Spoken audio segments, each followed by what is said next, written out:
मांग में किसका, क्या बोला मैंने, मांग में किसका, मांग वक्र में किसका। देखो अभी तक हमने क्या किया, जो मांग बनाया था वो या तो नीचे की तरफ आई थी या फिर ऊपर की तरफ गई थी, जिसको हमने कहा था संचलन।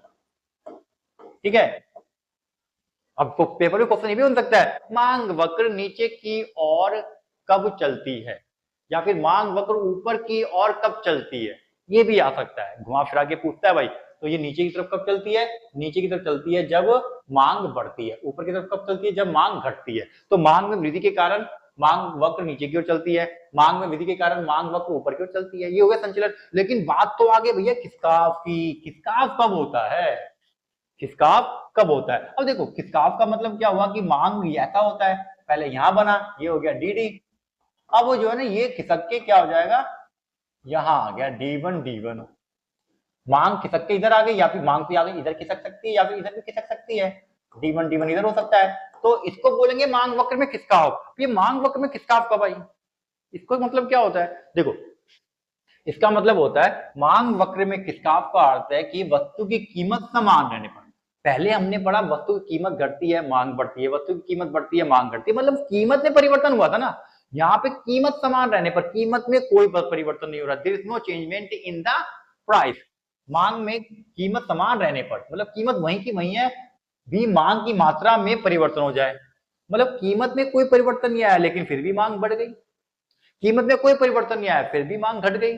जब कीमत में कोई परिवर्तन नहीं आया और मांग में बढ़ गई या मांग में कमी आ गई, तब होता है मांग वक्र में खिसकाव। समझ में आ गया, कब होता है, तब होता है मांग वक्र में खिसकाव। थोड़ा सा 10 सेकंड पीछे जाके एक बार और सुनो, मजे से बड़ी अच्छी तरह समझ में आएगा। ठीक है, मांग बढ़ या घट जाती है, इसे मांग वक्र में खिसकाव कहते हैं। अब मांग वक्र में खिसकाव दो कारणों से होता है, मांग में वृद्धि और मांग में कमी। अब ध्यान रखना, अभी हमने पढ़ा था मांग में विस्तार, मांग में विस्तार एक अलग चीज है, मांग में वृद्धि एक अलग चीज है।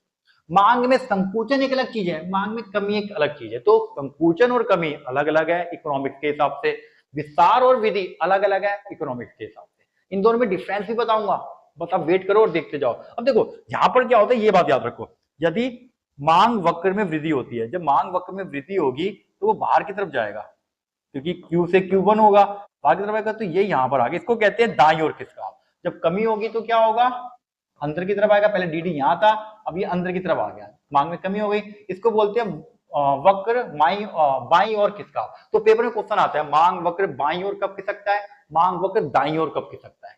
दो चीजें हो गई, एक्स्ट्रा क्वेश्चन नहीं बता रहा हूं जो पेपर में पूछता है, ठीक है, अकॉर्डिंग टू सीबीएसई। अब यहां पर देखो, इसको समझते थोड़ा ग्राफ के थ्रू हम।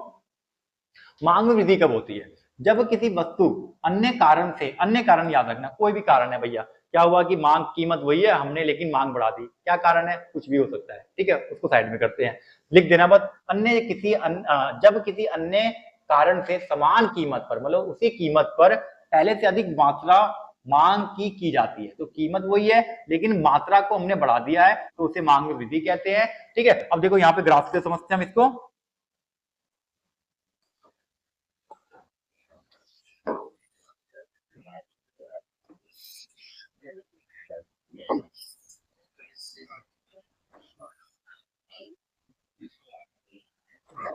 ये हमारा P है, ये हमारा Q है, ठीक है, ये हमारा DD है, डी डी।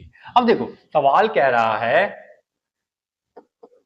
कि उसी कीमत पर, कीमत में कोई परिवर्तन नहीं आया, कीमत में कोई परिवर्तन नहीं आया लेकिन उसकी मांग बढ़ गई, Q से Q1 हो गई, उसी कीमत पर वस्तु की कीमत ओपी रहने पर, जब वस्तु की मात्रा, मतलब क्या बोला मैंने, वस्तु की कीमत ओपी रहने पर वस्तु की मात्रा OQ से बढ़कर OQ1 हो जाती है, तो उसे मांग में वृद्धि कहते हैं।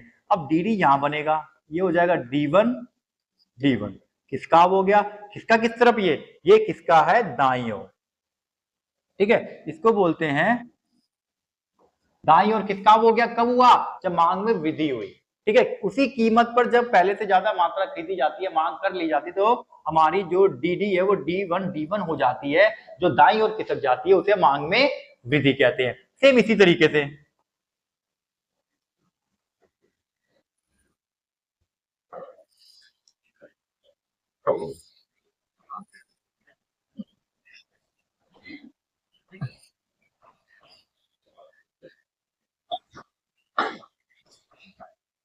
सेम इसी तरीके से अब की बार क्या है कि ये डी डी हमारा यहां पर है, डी डी, ठीक है। उसी कीमत पर हमने मात्रा को कम कर दिया, तो ये Q1 अंदर आ गया। कारण क्या है भाई, मांग क्यों कम कर रहे हो? कुछ भी कारण हो सकता है, घर में अक्सर होता है ना, कभी कभी हम ज्यादा खरीदते हैं तो ग्राफ ऐसा बनता है, कभी कभी हम कम खरीदते हैं तो ये वाली कंडीशन होती है, तो वो कोई भी कारण हो सकता है, उसे कहते हैं मांग में कमी, ठीक है। जब किसी अन्य कारण समान उसी कीमत पर पहले से कम मात्रा मांग की जाती है तो उसे मांग में कमी कहते हैं। उसी कीमत पर मात्रा को कम कर दिया, मांग में कमी हो गई, ठीक है। अब ये डी डी यहां बन रहा है, D1 D1,